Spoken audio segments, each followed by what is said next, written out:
જોહાર, જય આદિવાસી।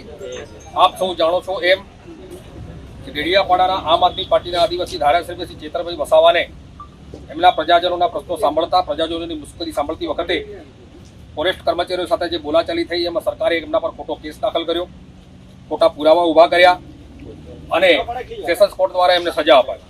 અને એની વિરોધ આ ગુજરાતનો આદિવાસી સમાજ, દલિત સમાજ, વંચિત સમાજ, શોષિત સમાજ અને દરેક સમાજ આક્રોશિત થયો છે।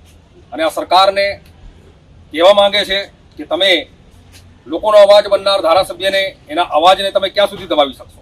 અને એના માટે આજે આ વ્યારા જિલ્લા મથક ઉપર આ બારડોલી લોકસભાના લોકોએ એક સહી અભિયાન ચલાવ્યું અને સહી અભિયાન ચલાવી અને વી સપોર્ટ ચતરભાઈના પોસ્ટર લઈ અને રાષ્ટ્રપતિને આજે આવેદન આપવા માટે આવ્યા હતા।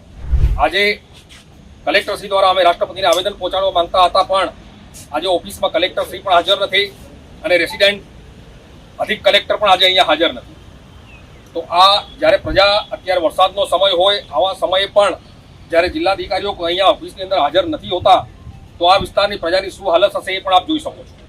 તો આજે અમે મામલતદારશ્રીને આનું આવેદન આપ્યું છે અને અમે રાષ્ટ્રપતિને વિનંતી કરીએ છીએ કે ગુજરાતની ભાજપ સરકારે જે ચેતરભાઈ વસાવા ઉપર ખોટા કેસ દાખલ કરીને એમને સજા અપાવી છે, એમાંથી એમને તાત્કાલિક મુક્ત કરે અને ફરી પાછા લોકોની વચ્ચે લોકો માટે લડતા કરે, એવી જ અમે ઈચ્છા રાખીએ છીએ। જોહાર, જય આદિવાસી।